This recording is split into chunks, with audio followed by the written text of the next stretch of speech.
Hello everyone, I'm Charlie Tolhurst and welcome to another video on my YouTube channel and a motorsport update. It's been a couple of weeks since I've last done one of these, so I thought I'd do it today.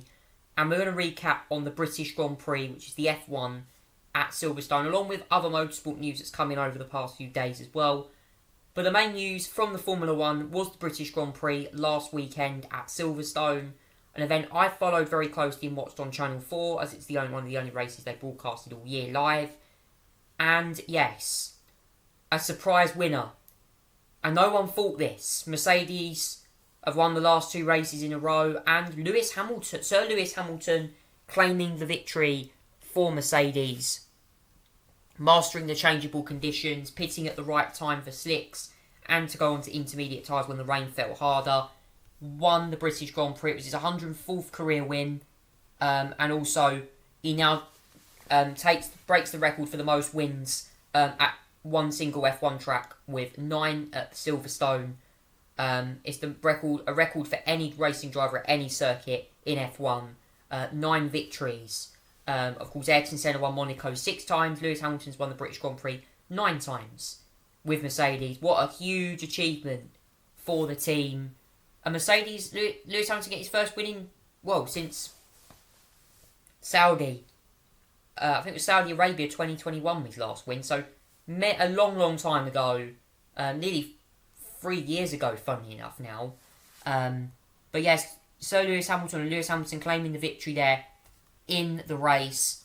Ahead of Red Bull's Max Verstappen, who is the championship leader, had a bit of problems. Had a difficult, obviously, at one point, was being challenged by Carlos Sainz for Red Bull just didn't have the pace, but Verstappen again mastered the changeable conditions, pitting on the hard tyres, finishing second. So a great result for Max Verstappen and a turnaround for him really after a difficult qualifying. Lando Norris third place, McLaren having a third and fourth. A good result for the team, but strategy could have been better. As a McLaren fan myself, I do believe that the win was definitely within reach. Lando went on the soft tyres on the last stint. Oscar Piastri decided to run the mediums, and Oscar ended up closing up to Lando like absolute crazy. In the last stint, Lando just fell off a cliff. Oscar was a lot closer. He was a long way behind. He was 20 seconds behind, but got to 12 at the flag. I mean, realistically, Oscar Piastri could have won that race, and Lando Norris could as well. They overtook Max Verstappen, just didn't have enough in the tyres there. Oscar Piastri, though, had much more tyre life. As well, Carlos Sainz finished 5th. At one point did almost challenge Verstappen, but again the race for Sainz was pretty lonely at times. Finishing 5th. Nico Hülkenberg though getting his second straight 6th place finish after a 6th place in the previous race in Austria. Obviously, both Lando Norris and Max Verstappen both collided in that race. In a very controversial collision. But now Nico Hülkenberg getting a 6th place in that one. A fantastic result for Haas. And Hülkenberg should, in my opinion, deserve a drive for the Red Bull seat after that result. Fantastic. Can he keep his form up? That's the question. Really early to only targeting points, but 6th is outperforming that car. Lance Stroll, Fernando Alonso finishing 7th and 8th. Aston Martin getting points. In a great result, a better result for the team. Alex Albon got 9th place. Again, a decent haul of points for Williams. Yuki Tsunoda again done well on strategy, finished 10th. Logan Sargent only just missed out on the points in 11th. A much better showing from Logan Sargent over the weekend as well, definitely.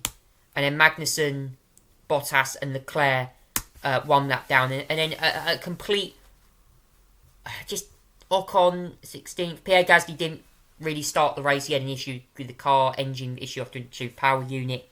George Russell retired despite starting on pole, and at one point leading, they could have been in contention to win the race early on. Had an issue with his water pressure, which why I had to retire. But the huge disappointments of the weekend: Charles Leclerc and Sergio Perez. Leclerc started 11th. Out of position in qualifying, and unfortunately, tyres. Ferrari put the wrong tyres on Leclerc. They put him on intermediates. when the track was drying out, or when the rain wasn't hard enough, and as a result, Leclerc's tyres were already finished when the rain came. And Sergio Perez had the same fate as well, and Perez had an absolutely disastrous weekend again. Sergio Perez's Red Bull seat is looking ever slimmer now, in terms of his F1 future. That drive was shocking. It was such an embarrassment seeing Perez down that far behind. 2 laps down is just unacceptable. It's inexcusable to be that Perez is even in that seat still. That's one of the worst weekends he's ever had in F1.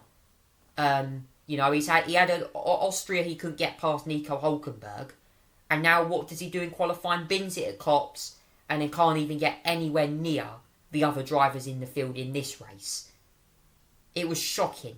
Perez should be up the front, not down in the back, and Christian Horner's got to have very strong words. I do think if this form continues, I'm afraid Perez must be gone by the summer break. I think that, in general, if he stays till the end of the season, he will compromise Red Bull's Constructors' Championship hopes when Max Verstappen was only 1 second off victory. Quite crazy, really. Great racing at Silverstone, changeable conditions, few collisions here and there, but that was the British Grand Prix. Verstappen now extends his championship lead. We go into Hungary, that is on the 21st of July. We also had the Indycar at Mid-Ohio as well. And it was a win for McLaren. Pato O'Ward claimed the victory ahead of Alex Palou, Scott McLaughlin, Colton Herta, Alexander Rossi, Christian Lundgaard, Carl Kirkwood, Christian Rasmussen getting up a couple of points there as well in 9th, 10th going the way of Santino Ferrucci as well. Kirkwood went from 14th to 8th in that race. But yes, Pato O'Ward won it on the strategy. Got the better strategy in the end. And yeah, got the maximum amount of points at that race. Obviously jumped Palou in the pits. And yeah, won the Honda Indy 2 Mid-Ohio. I think it was a Honda Indy 200, I think it was. So, well done to him as well. Championship-wise, that should hopefully give Palou some breathing space in the championship. In fact, Alex Palou is leading the championship. Obviously, Pato O'Ward won the race. Apologies, Pato O'Ward did win the race. Alex Palou was second. But Pato O'Ward's win puts him now on 259 points. However, though, in the grand scheme of things, he's about 80 points behind, 70, 80 points behind Alex Palou with a few races to go. In fact, the next race for the IndyCar season will be a doubleheader at Iowa. So, this is going to be an interesting race. This weekend's a doubleheader in Iowa. And then we go to Toronto straight after that for a street race. Followed by